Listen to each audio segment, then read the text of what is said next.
এই যে delete, just শেষ। ওকে, আমি এখন বের হয়ে গেলাম। এখন আমার মূলত কাজ পার ঘন্টার আউটপুট এবার আসে কিনা দেখা।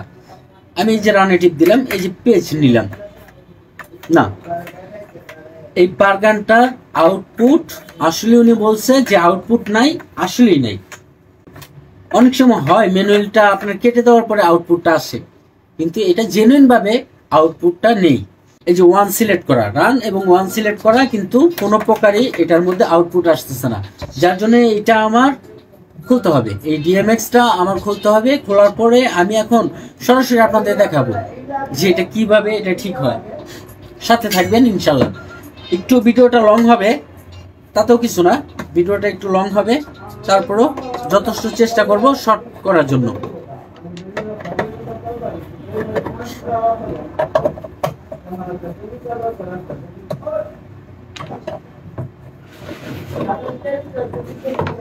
আপাতত আমি ডিএমএক্সটা অফ করে নিলাম, আমার ফ্যাডারগুলো সব নামিয়ে নিলাম। আপনারা সবসময় সতর্ক থাকবেন, ডিএমএক্স যদি লাইন দেওয়া থাকে অবশ্যই অফ করে নেবেন। অফ করে নিয়ে যথাযথভাবে কাজ করবেন, ইনশাল্লাহ হবে।